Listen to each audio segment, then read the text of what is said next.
ஆடி sale தள்ளுபடி up to 50%. Chennai Silks and Aha Oho Adi Sale. Summer holidays vandachu, நம்ம GT Holidays vandachu. GT Holidays, South India's #1 travel brand. தெரிக்கவிடும் காரம் நிறம் சுவையை தருகிறது. ஆச்சி மிளகாய் தூள் தெரிக்கவிடும் காரம் நிறம் சுவை. ஸ்கூலுக்கு போகும்போது போறதுல இருந்து ஆரம்பிச்சு வாந்தி எடுத்துக்கிட்டே இருக்கா. இந்த குழந்தை பக்கத்தில் உட்கார்ந்துருந்தவங்க இந்த சமூகத்தால் சொல்லப்படக்கூடிய ஒரு லோயர் காஸ்ட். என்னால் யோசிச்சு அந்த சமயத்தில் பார்க்க முடியல. குழந்தை மனதில் இப்படி ஒரு விஷயம் இருக்குமா? இந்த குழந்தைய பிடிக்கலைன்றது நாளாக நாளாக அதுக்கு அந்த குழந்தை பக்கத்தில் உட்காரணும்னா இதுக்கு வாமிட்டு வருது. உங்கள் வீட்டுக்கு இந்த வீடுக்கு இப்போ துணி துவைக்க வர்றவங்களும் பாத்திரம் தேய்க்கிறவங்களும் எந்த பக்கமாக வர்றாங்க? பின்பக்கம் வழியாக வர்றாங்க. ஏன் அவங்க முன்வாசல் வழியாக வருவதற்கு அவங்களுக்கு என்ன தகுதி இல்லைன்னு நீங்கள் நினைக்கிறீங்க? அதே மாதிரியான விஷயத்தை தான் பக்கத்தில் உட்கார்றதுக்கு தகுதி இல்லைன்னு அந்த குழந்தை நினச்சிக்கிட்டு இருக்கு. இந்த மாதிரி ஒரு சாதிய பாகுபாடு மாணவர்களே பண்ணுறாங்க அப்படின்னா இதை தாராளமாக சந்தேகமெல்லாம் பேரண்ட்ஸ் தான் தப்பு சொல்லணும். நம்ம ஒரு ஆணவ கொலைன்னு நம்ம கேள்விப்படுறோம்ல, அதனுடைய அஸ்திவாரம் எங்கேருந்து வருதுன்னு நினைக்கிறீங்க? இது எல்லாத்துக்குமே காரணம் என்ன? நம்ம வளர்ந்த விதம். சாதி தான் எல்லாத்த விட பெருசு, நம்ம ஆண்ட பரம்பரை, இப்படி ஏதோ. நம்ம சவுத்தில் இருந்துலாம் நிறையா பிள்ளைங்க நாங்கள் அங்கே வந்து படிக்கிறோம் அங்கிள். எங்கள்கிட்ட ஃப்ரெண்ட் ஆகக்கூடிய அந்த ஊர் மக்கள் நீங்கள் என்ன ஆளுக அப்படின்னு கேட்குறாங்க அங்கிள். கேட்டு தான் பழகுறாங்க. அவ்வளோ தூரம் முன்னேறினதாக நாம் நினச்சிட்டு இருக்கா அந்த ஊரும் அந்த ஊரில் இருக்க மக்களும் இந்த கேள்வி கேட்குறாங்க. நக்கீர நேயர்களுக்கு வணக்கம். இன்றைய டீனேஜ் இளைஞர்கள் சந்திக்கக்கூடிய மனரீதியான பிரச்சனைகள் குறித்தும் மனரீதியான சிக்கல்கள் குறித்தும் அதற்குண்டான தீர்வுகள் குறித்தும் நம்முடைய தொடர்ந்து பேசிட்டு வரார் டீனேஜ் கவுன்சிலர் திரு குமார் அவர்கள். அவரை வரவேற்கலாம். சார் வணக்கம். வணக்கம். டீனேஜ் குறித்து பேசும்போது சார் ஒரு மிக முக்கியமான பிரச்சனையை பற்றி பேசணும் அப்படின்னா கேஸ்ட். அந்த டீனேஜ் கேட்டகரியில் வந்து அந்த கேஸ்ட் பற்றி வீட்லேயும் பேசுவாங்க, ஸ்கூல்லேயும் பேசுவாங்க, ஃப்ரெண்ட்ஸுக்குள்ளேயே கூட பேசுகிறதுலாம் நம்ம கேள்விப்பட்டிருக்கோம். இப்போ இந்த மாதிரி ஒரு கேஸ்ட் இஷ்யூ வந்து ஒரு குழந்தைங்களை எந்த அளவுக்கு பாதிக்கும் தெரியாமல் சில பெற்றோர்கள் பேசலாம் வீட்டிலேயே வச்சு. அவங்களோட ஜாதி பெருமையை வந்து பசங்கள்கிட்ட சொல்கிறோன்னு சொல்லிட்டு அதை வந்து அவங்களுக்கு மன ரீதியாக சிக்கல்கள் தரும்னு சொல்லிட்டு தெரியாமல் கூட பேசலாம். இந்த மாதிரி சில சிக்கல்கள் இருக்கும்போது நீங்கள் இண்டிவிஜுவலாக இந்த ஒரு பிரச்சனை குறித்து கவுன்சிலிங் கொடுத்துருக்கீங்களா சார்? கொடுத்துருக்கேன். இன்றைக்கி ஒரு வாழ்த்து ஒன்று வந்து அரசு கொடுத்துடணும் இந்த தருணத்தில். ஏன்னா பள்ளிகள் மத்தியில் இந்த மாதிரியானது வந்துடக்கூடாது என்பதில் இப்போ ரீசண்டாக ஒரு ஆணை கூட ஒன்று தமிழக அரசு பிறப்பித்தாங்க. அதான் போன வருஷம் திருநெல்வேலியில் வந்து சக மாணவரே வந்து அறிவால் எடுத்துகிட்டு சக மாணவர் வெட்டினார். அது வந்து ஜாதி. ஆமாம், அதனுடைய வெளிப்பாடு தான். அப்போ அதற்கு வந்து இப்போ வந்து இந்த கைகளில் கயிறு கட்டுறது அந்த மாதிரியான விஷயங்கள்லாம் இருக்கக்கூடாது அப்படின்றதுக்கு இப்போ ஒரு முடிவு எடுத்திருக்கிறாங்க. அரசுமே முடிவு எடுத்திருக்கிறாங்க. அதுக்கு முதல்ல வாழ்த்துக்கள். தெரிஞ்சோ தெரியாமையோ நாம் வந்து நம்மளுடைய குழந்தைகள்கிட்ட இந்த சாதி பற்றின எண்ணத்தை கொடுத்துறோம். அந்த எண்ணம் நாளாக நாளாக சிலருக்கு வன்மமாகவும் மாறிடுது. அப்படிப்பட்ட ஒரு விஷயத்தை தான் இது வன்மமாக ஆகலை, ஆனால் வேறொரு மாதிரியாக போச்சு. என்னன்றதை சொல்கிறேன்.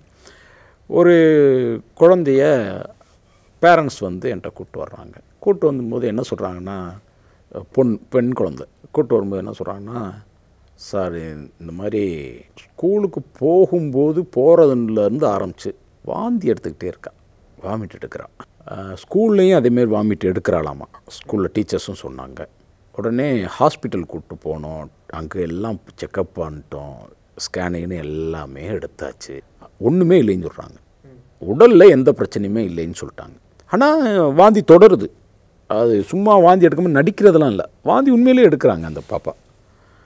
என்னென்ன தெரில சார். அப்போ தான் சொன்னாங்க, ஒருவேளை ஏதாச்சும் சைக்கலாஜிக்கல் இதுவாக இருக்கலாம், இந்த மாதிரி கவுன்சிலிங் போய் பாருங்கன்னு சொல்லி சொன்னாங்க சார். அப்புறம் உங்கள் ஃப்ரெண்ட் ஒருத்தர் சொன்னாங்க, நீங்கள் இந்த மாதிரி எடுக்கிறீங்கன்னு சொன்னாங்க. அதுதான் சார் உங்களை பார்க்க வந்திருக்கோம். இந்த மனம் எப்படிப்பட்டது, அதுலேருந்து வரக்கூடிய எண்ணங்கள் எவ்வளோ விளைவை ஏற்படுத்தும் அப்படின்றதற்கான ஒரு விஷயமாக தான் இதை நம்ம பார்க்குறோம். அந்த அம்மா அப்பா கூப்பிட்டு வர்றாங்க. என்ன எது அவங்க எதனால் அப்படி இருக்குது, ஸ்கூலுக்கு போகவே பிடிக்கலை, அப்படி தான் அந்த குழந்தை ஆரம்பிக்குது. சரி என்ன கொஞ்சம் இவங்கள்ட்ட கேட்குறேன். இவங்களுக்கு சுத்தமாக தெரில எதனால் இந்த பிரச்சனை இருக்குன்றதே தெரில. அந்த குழந்தை எதுவும் சொல்லிக்கலை பேரண்ட்ஸ்கிட்ட. என்கிட்ட வந்து நானும் பேசும்போது என்னென்ன தெரில அங்கிள் எனக்கு வாமிட் வருது. அதுதான் அந்த குழந்தை சொல்லுது, என்னென்ன தெரில எனக்கு வாமிட் வருது. என்ன சாப்பிட்டாலும் அப்படியே சரி. எப்போ எந்தெந்த சமயங்களில் வாமிட் வருது? வீட்டில் வாமிட் வரல. வீட்டுக்கு அதாவது காலையில் ஸ்கூலுக்கு கிளம்பணுன்றப்ப பிரேக்ஃபாஸ்ட்டு சாப்பிட்டுட்டு கிளம்பணுன்ற சமயத்தில் ஆரம்பமாகுது. ஸ்கூலில் உட்காந்துட்டே இருக்கிறாங்க, திடீர்னு வாமிட் வருது, வாமிட்டே எடுத்துகிட்டு வந்துடுறாங்க. திருப்பி லஞ்சு சாப்பிட்றப்ப திருப்பி வாமிட் வருது, சாப்பிட்றாங்க, வாமிட் எடுக்கிறாங்க. இப்படி ஒரு நாளைக்கு அப்படியே ஒரு 3-4 தடவையாவது பள்ளியிலே எடுத்துடுறாங்க வாமிட்டு. எந்த தருணம்னா அவங்களுக்கு சொல்ல தரல. எப்பப்பெல்லாம் வருதோ அப்பெல்லாம் எடுக்கிறேன். இதுதான் அவங்களுடைய இதாக இருக்குது. எனக்குமே ரொம்ப வித்தியாசமாக இருந்துச்சு இது கேட்கும்போதே. ஆனால் ஃபுல்லாக மெடிக்கல் இதுபடி அவங்களுக்கு ஒன்றும் இல்லை, உடம்புல எந்த பிரச்சனையும் இல்லை. இப்போ மனசில் என்ன பிரச்சனை, இது எதனுடைய வெளிப்பாடு அப்படி யோசிக்கும்போது அவங்கள்ட்ட ஒவ்வொரு கேள்வியாக கேட்குறேன். அவங்களுடைய சூழ்நிலை என்னன்னு புரிந்து கொள்வதற்காக நான் ஒவ்வொரு விஷயமாக அவங்கள்ட்ட கேட்க ஆரம்பிக்கிறேன். கேட்கும்போது எத்தனை ஃப்ரெண்ட்ஸு, யார் யாரெல்லாம் ஃப்ரெண்ட்ஸு, நீ உன் ஃப்ரெண்டுக்கும் நீ எதெல்லாம் ஷேர் பண்ணுவ, உன் பக்கத்தில் இருக்கு அப்படி பேசிகிட்டே வரும்போது தான் இவன் ஃப்ரெண்டுன்னு சொல்கிறது ஒரு 2 பெஞ்சு, இவங்க பெஞ்சிலேருந்து ஒரு 2 பெஞ்சு தள்ளி இருக்கிற ஒரு குழந்தைய பற்றி சொல்கிறான். எனக்கு இந்த இடத்துல இயல்பாக ஒரு டவுட் ஒன்று வருது. என்னடா அது, கூடுமான வரைக்கும் இந்த குழந்தைங்க ஃப்ரெண்ட்ஸு பக்கத்தில் உட்காந்துருப்பாங்க, பெஞ்சில் உட்காரலாம், அப்படி தான் இயல்பாகவே இருக்கும். ஆமாம் ஆமாம், பக்கத்தில் உட்காந்துருக்கவங்க தான் க்ளோஸ் ஃப்ரெண்டாக இருக்கும். ஃப்ரெண்ட்ஸுக்குலாம் அவங்க தான் தேடி பிடிச்ச பெஞ்சு பிடிப்பாங்க. அந்த பெஞ்சு அந்த பெஞ்சில் தான் இதுக்கெல்லாம் ஒன்றா உட்காருவாங்க. ஆமாம் ஆமாம். ஏன் அப்போ 2 பெஞ்சு முன்னாடி இருக்கிறவங்கள நீங்கள் ஏன் சொல்கிறீங்க, ஏன் பக்கத்தில் இருக்கவங்கள ஏன் சொல்லலைன்னு முதல்ல எனக்கு ஒரு எண்ணம் அங்கே தான் உற்பத்தி ஆகுது. என்னடா அது இப்படி சொல்கிறாங்களே, இப்போ அதில் எதுவும் இருக்குமோன்னு நான் யோசிச்சு அது தொடர்பான கேள்விகளை அப்புறம் கேட்க ஆரம்பிக்கிறேன். பக்கத்தில் இருக்கிறது யாருப்பா அப்படின்னா, அது ஒரு யூஸ்லெஸ் அங்கிள், முதல் வார்த்தை. சரி, யூஸ்லெஸ்ன்றது இருக்கட்டும், யார் என்ன ஏது அப்படி கேட்கும்போது அந்த குழந்தை அப்போ தான் கொஞ்சம் கொஞ்சமாக ஓப்பன் ஆகுது. பக்கத்தில் உட்காந்துருக்கிறவங்களுக்கும் இவங்களுக்கும் இடையில் சரியான அண்டர்ஸ்டாண்டிங் இல்லை. ஏன் அண்டர்ஸ்டாண்டிங் இல்லை? அண்டர்ஸ்டாண்டிங் இல்லை என்று புரிய ஆரம்பிச்சிருச்சு. க்ளோஸ் ஃப்ரெண்டு இல்லை.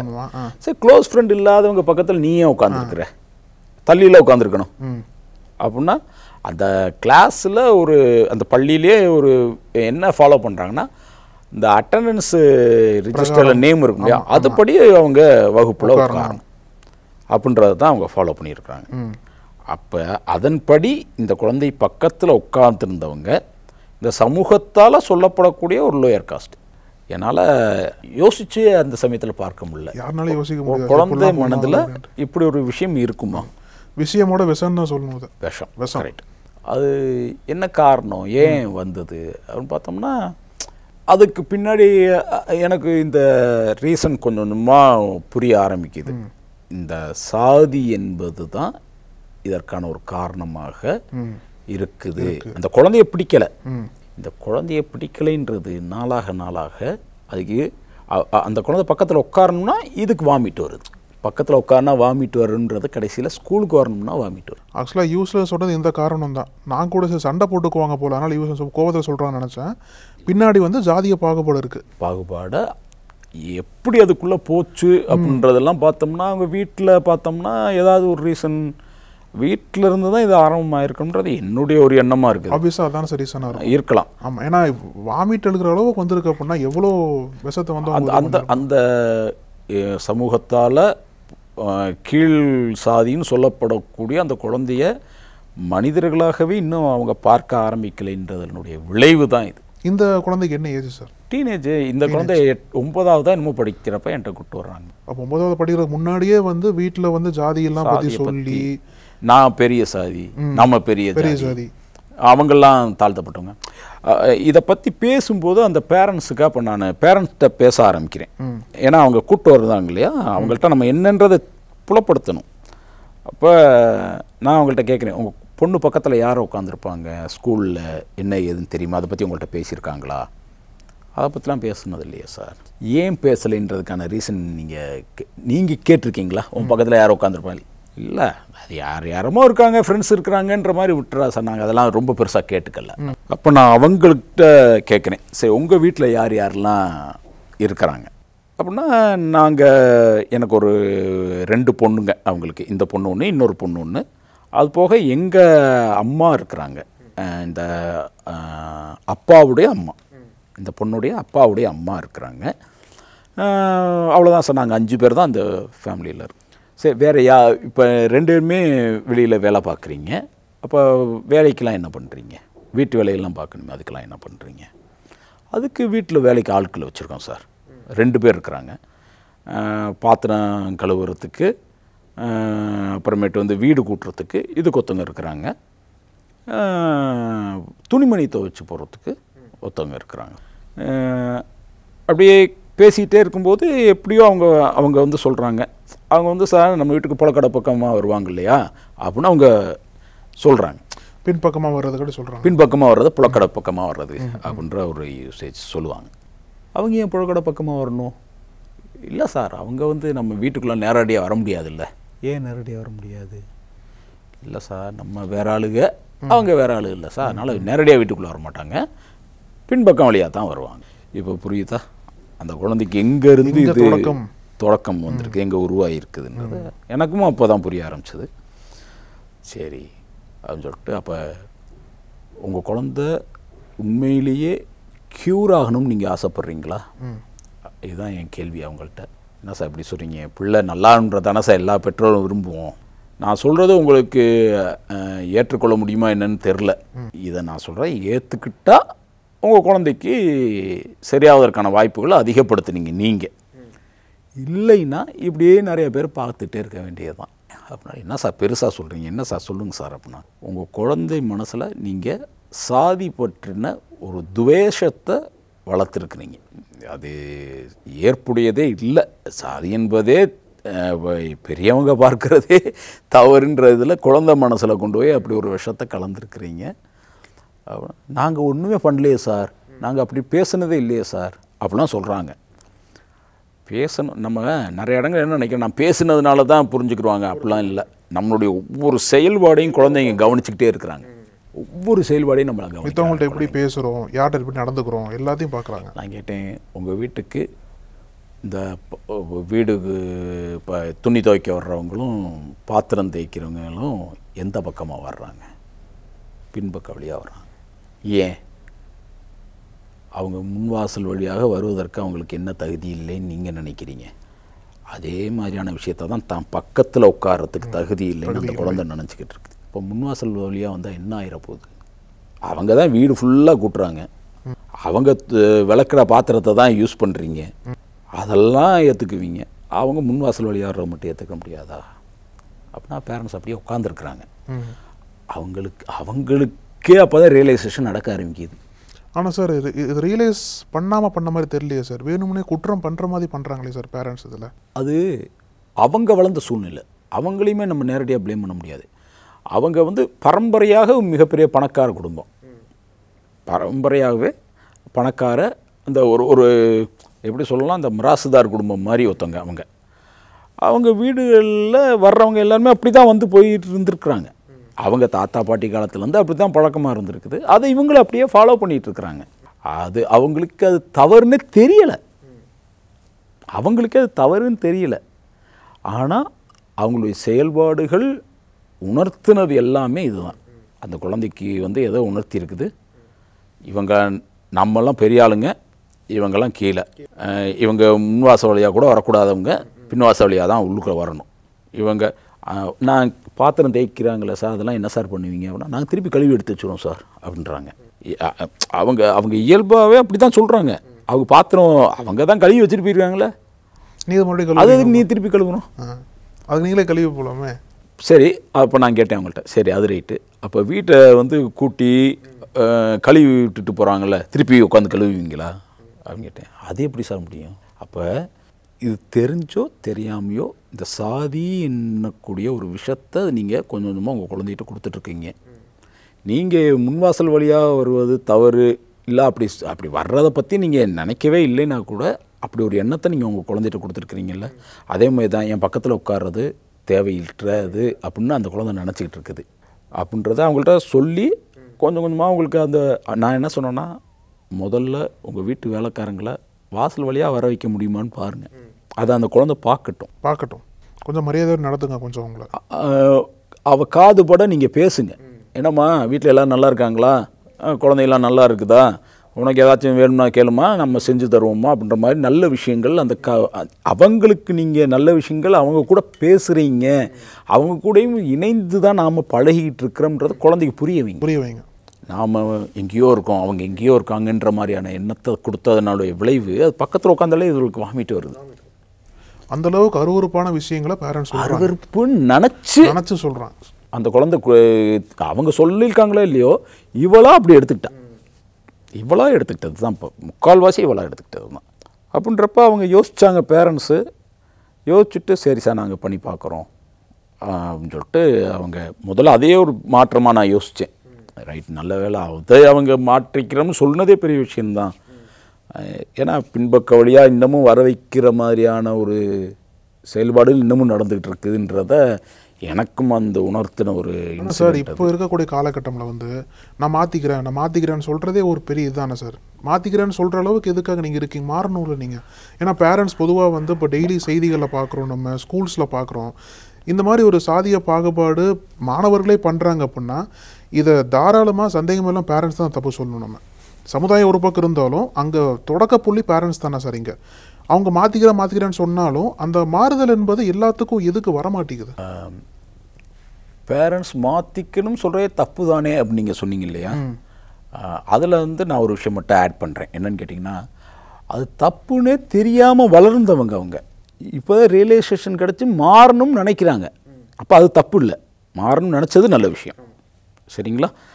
ஏன்னா அது தப்புனே உணராமல் வளர்ந்த ஒரு தலைமுறையாக அவங்க இருந்திருக்கிறாங்கன்றதுனால தான் அது தப்புன்னு தெரில அவங்களுக்கு. நான் சொன்னதுக்கப்புறமேட்டு தான் அப்படியா சார்ன்னு கேட்குறாங்க. அப்போ ஏன்னா அவங்க வளர்ந்த சூழல், அதனால் அவங்க தன்னை மாற்றிக்கணும்னு நினைக்கிறது முதல்ல சரி. இரண்டாவது, பெற்றோர் மட்டும்தான் காரணம் இல்லவே இல்லை. பெற்றோர் மட்டும் காரணம் அப்படின்னு நான் சொல்ல மாட்டேன். ஏன்னா இன்றைக்கி கொஞ்ச நாளைக்கு முன்னெல்லாம் பார்த்தீங்கன்னா, நீங்களே சொல்லும்போது இந்த இன்டர்வியூ ஆரம்பிக்கும்போது என்ன சொன்னீங்க, திருநெல்வேலி பக்கத்தில் பள்ளியில் ஒரு மாணவன் இன்னொரு மாணவனை குத்துனது நடந்தது அப்படின்றத பார்க்குறோம். இதே மாதிரியான ஒரு இன்சிடெண்ட்டு மாணவர்களில் ஆசிரியர்களுக்குமான பிரச்சனை நடந்ததாக நம்ம நிறையா நியூஸில் கேள்விப்பட்டிருக்கிறோம். சிவகங்கை மாவட்டத்திலே நடந்தது. எந்த ஊர்லாம் நமக்கு இப்போ தேவையில்லை. சிவகங்கை மாவட்டத்தில் ஆசிரியர்களுக்குள்ள சாதி பிரச்சனையினால் இது வந்துச்சு அப்படின்றத கேள்விப்பட்டிருக்கோம். அப்போ இந்த சாதி என்பது முழுமையாக இன்றைக்கி நம்ம மனசை விட்டு போயிடுச்சா அப்படின்னா நிச்சயமாக இல்லை. அங்கொன்றும் இங்கொன்றுமாக மாறிக்கிட்டு இருக்குன்னு தான் இன்னமும் அந்த மாற்றம் நடந்து கொண்டிருப்பதாகத்தான் நம்ம எடுத்துக்கொள்ள முடியுமே தவிர முழுமையாக மாறிடுச்சு அப்படின்னு நம்ம ஏற்றுக்கவே முடியாது. இதுக்கு அரசியலும் ஒரு காரணம். இன்றைக்கி அரசியலும் கூட என்ன நடக்குதுன்னு பார்த்திங்கன்னா, யார் எந்த சாதி அந்த இதில் அதிகமான வாக்குகள் இருக்குன்றா பார்த்து அந்த சாதிக்குரியவர்களை நிப்பாட்டுவது மாதிரியான விஷயங்கள் இன்னமும் அரசியலையும் நடந்துக்கிட்டு இருக்கு. அப்போ எல்லா இடங்களையும் இன்றைக்கி சாதி என்பது வேரோடி போயிருக்கக்கூடிய ஒரு விஷயமாக தான் இருக்குது. அதை வந்து இந்த குழந்தையினுடைய உடல்நலத்தையே பாதிக்கிற அளவுக்கு வந்தது தான் இன்றைக்கி ஒரு சேலஞ்சிங்கான ஒரு விஷயமாக என்கிட்ட வந்ததே தவிர, இது மாதிரி எத்தனையோ குழந்தைகள் எனக்கு வெளியே தெரியாமையும் கூட போயிருக்கலாம். எனக்கும் சமூகத்துக்கும் வெளியே தெரியாமல் கூட எத்தனையோ பேர் போயிருக்கலாம். அதுதான் நாளைக்கு வளர்ந்து வந்து பெரிய பிரச்சனையில் ஒரு ஆணவ கொலைன்னு நம்ம கேள்விப்படுறோம்ல, அதனுடைய அஸ்திவாரம் எங்கேருந்து வருதுன்னு நினைக்கிறீங்க? வீட்டிலேருந்து இல்லை இந்த சமூகத்திலேருந்து இவங்க என்னை பற்றி என்ன நினைப்பாங்க, நான் எப்படி பெரிய ஆள், இங்கே போய் நான் மாமனாராக மாமியாராக இருக்க முடியுமான்னு நினைக்கிறதுனுடைய வெளிப்பாடாகத்தானே ஆணவ கொலைகள் நடக்குது. ஆனால் சார் இந்த ஆணவ கொலைகள்லாம் நீங்கள் சொன்னீங்களே சார் ஒரு பாயிண்ட், அதாவது பெற்றோர்கள் தப்பு பண்ணுறாங்க, ஆனால் தப்புன்னு உணராமல் பண்ணுறாங்களோ இருக்குல்ல. ஆனால் அந்த ஆணவ கொலையை பண்ணுறவங்க இந்த காரணத்தை பார்த்து அவங்க வந்து பின்னாடி ஒளிஞ்சுக்கிறாங்களே சார், தெரியாமல் பண்ணிட்டோம் ஆனால் தெரிஞ்சுதான் பண்ணுறாங்க. ஆணவ கொலை வந்து சாதி மறுப்பு திருமணம் பண்ணுறாங்க. என் மகன் இவங்களை விட எனக்கு சாதி பெருசுன்னு நினைக்கிறாங்க. அங்கேயும் தெரியாமல் தான் பண்ணுறாங்க. ஆனால் தெரியாமன்னா எனக்கு என் மகளை விட சாதி பெருசு இல்லைன்றது தெரியாமல், என் மகனை விட சாதி பெருசுன்னு தெரியாத, சாதி பெருசு இல்லை அப்படின்றது தெரியாமல் தான் இந்த கொலைகள் நடக்குது அப்படின்றத நான் பார்க்குறேன். இது எல்லாத்துக்குமே காரணம் என்ன, நம்ம வளர்ந்த விதம், நமக்குள்ளே புகுத்தப்பட்ட விஷயங்கள்னால தான். நமக்குள்ளே புகுத்தப்பட்டது சாதி தான் எல்லாத்த விட பெருசு, நம்ம ஆண்ட பரம்பரை, இப்படி ஏதோ அதனுடைய விளைவுகளாக தான் இதெல்லாமே இருக்குது. அப்போ நாம் மாற்றிக்கொள்ள வேண்டியது என்பது எங்கே இருந்துன்னு பார்த்தீங்கன்னா, எல்லாரும் எல்லோரும் ஊர் நிறை, எல்லோரும் ஓர் குலம் அப்படின்னு பாரதி சொன்னான் இல்லையா? யாதும் முறை யாவரும் கேளீர். அன்னைக்கே 2000 வருடங்களுக்கு முன்னாடியே கணியன் பூங்குன்றனார் சொன்னார், யாதும் முறை யாவரும் கேளீர் அப்படின்னாரு.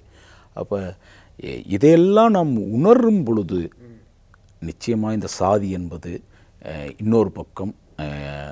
இதை நான் சொல்லி கொடுத்தேன்ல அந்த குழந்தைக்கு, நீ இந்த மாதிரி அவங்க வீட்டில் நடக்க சொன்னது, அதற்கு பிறகு அந்த குழந்தைக்கு நான் கொடுத்த சில எக்ஸசைஸ் என்னன்னு சொல்லி கேட்டிங்கன்னா, தினந்தோறும் அவங்க வீட்டுக்கு வர்ற இந்த பால் போடுறவங்க, பால் ஊற்றுவாங்கள்ல, பால் ஊற்றுறவங்க, அப்புறமேட்டு காய்கறி விற்பவர்கள், அப்புறமேட்டு தெருவோரங்களில் இந்த சின்ன சின்ன கடைகள் போட்டிருப்பாங்கள்ல, அவங்கள்ட்ட போய் யாராச்சும் ஒருத்தவங்களை தினமும் சந்தித்து பேசணும். பேசும்போது அவங்கள்ட்ட பார்த்த நல்ல விஷயத்தை எனக்கு ஷேர் பண்ணணும். அப்போ தான் ஜாதியிலிருந்து வெளியே வர முடியும். கொஞ்சம் கொஞ்சமாக வெளியே எல்லா இடத்துலையும் எல்லோரும் இருக்காங்க, நல்லவங்க, நல்ல கருத்துக்கள் எல்லா இடத்துலையும் எல்லாருக்கிட்டையும் நிறைஞ்சிருக்கு. ஒரு குறுகின மனப்பான்மை இல்லாமல் அதை கொஞ்சம் ப்ராடன் பண்ணி விட்டுட்டோம்னா, ப்ராடாக அவங்களுடைய வியூவை மாற்றி விட்டுட்டோம்னா புரிதலுக்கான வசதி கிடைக்கும்னு நினச்சேன். அந்த ஒரு எக்ஸசைஸை கொடுத்தேன். கொஞ்சம் கொஞ்சமாக அந்த குழந்தை வெளியே வந்தாங்க. இன்றைக்கி அவங்க காலேஜில் படிச்சிட்ருக்குறாங்க.